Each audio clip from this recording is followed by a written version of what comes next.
Hi guys, this is मोहित। तो आज मैं डिस्कस करूंगा सम्मान कैपिटल लिमिटेड कंपनी के बारे में, जो कि एक हाउसिंग फाइनेंस कंपनी है और सिक्योर लोन्स देती है अगेंस्ट प्रॉपर्टी और हाउस बनाने के लिए लोन्स देती है बेसिकली। और इनका लोन का ticket size average size 35 lakh के आसपास होता है और ये जो एक्चुअल वैल्यू है उसकी 80% का लोन देते हैं। फॉर एग्जांपल अगर 100 करोड़ का करे तो 80 करोड़ का लोन देंगे। कंपनी की अगर मैं बैलेंस शीट आपको दिखाता हूँ, तो कंपनी के पास खुद का कितना पैसा है, 113 प्लस दिस वन। बट ये मार्च 2024 तक के नंबर हैं। अगर हम इनके लेटेस्ट क्वार्टर्स के नंबर देखेंगे, तो अभी कंपनी के पास खुद का पैसा है 20269 करोड़ और कंपनी की टोटल मार्केट कैप अभी कितने पे है, 8025। यानी कि ये सिर्फ और सिर्फ अपनी बुक वैल्यू से 0.4 के आसपास चल रही है। तो ये लेटेस्ट बुक वैल्यू नहीं है इसकी। अगर लेटेस्ट बुक वैल्यू हम इसकी चेक करेंगे तो 400 समथिंग के आसपास आएगी इस नंबर के हिसाब से।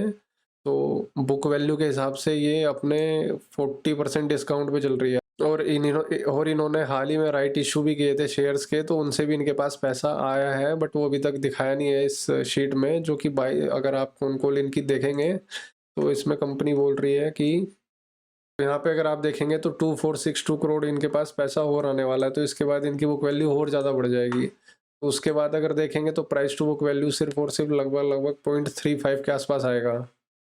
तो ये अपनी बुक वैल्यू से बहुत ही सस्ती ट्रेड कर रही है। और अगर इसका हिस्टोरिकल पी रेशियो देखेंगे, तो इसका 10 साल का पी रेशियो 11.3 है और अभी कितने पे ट्रेड हो रही है, जस्ट 6.43। और अगर बाकी हाउसिंग फाइनेंस कंपनी से भी इसको कंपेयर करते हैं, तो पूरी हाउसिंग फाइनेंस इंडस्ट्री में लगभग 20 कंपनी है। अगर इसको मैं नेट प्रॉफिट के हिसाब से शॉर्ट कर लेता हूँ, तो ये फोर्थ नंबर पे आती है। पहली दो LIC हाउसिंग फाइनेंस और उडको, इन दोनों को छोड़ देते हैं, दोनों गवर्नमेंट कंपनी है। PNB हाउसिंग का भी अगर आप देखेंगे तो इसका भी पी रेशियो 15.74 है, जबकि इसका सिर्फ और सिर्फ 6.43। जो कंपनी इससे कम नेट प्रॉफिट कमाती है उनका भी अगर आप देखेंगे तो इंडस्ट्री पी इसका लगभग लगभग 15 के आसपास तो है ही एवरेज। और ये सिर्फ और सिर्फ 6.43 के पी पे चल रहा है। अगर कंपनी के मैं लेटेस्ट नंबर्स आपको दिखाऊं, तो इनके अगर लेटर क्वार्टरली रिजल्ट हम लोग देखते हैं, तो आप देखेंगे ईयर ऑन ईयर लगभग लगभग 294 से इनका 327 तक प्रॉफिट ग्रोथ हुआ है, जो कि 11% के आसपास इनका प्रॉफिट जंप हुआ है। और अगर आप बाकी 12 पिछले 12 क्वार्टर से कंपेयर करेंगे, तो ये one of the highest ever net profit इनका पोस्ट हुआ है।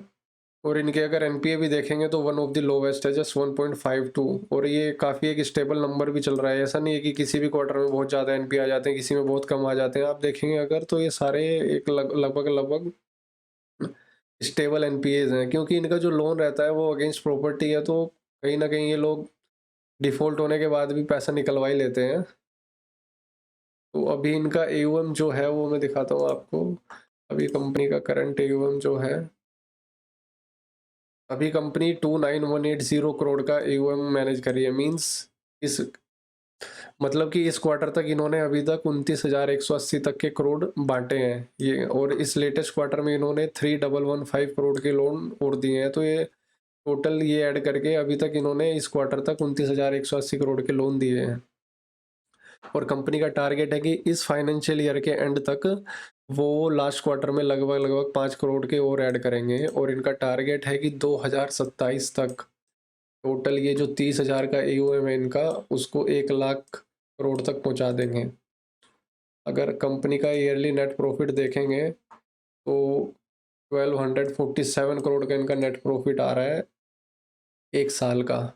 कितने कितने के AUM पे, 30,000 पे। मीन्स 30,000 करोड़ का इन्होंने लोन दिया हुआ है और ये 1247 करोड़ का एक साल का प्रॉफिट कमाते हैं। तो जैसा कंपनी बोल रही है कि 2027 तक ये लोग 1 लाख करोड़ का AUM करेंगे। तो 3 साल में अगर जैसा कंपनी बोल रही है कि 1 लाख करोड़ तक इनका AUM हो जाएगा, मीन्स 3.3 टाइम्स इनका AUM हो जाएगा। तो प्रॉफिट अगर 3.3 टाइम्स हम लोग करें तो लगभग 4,000 करोड़ का प्रॉफिट हो जाएगा 3 साल में इनका।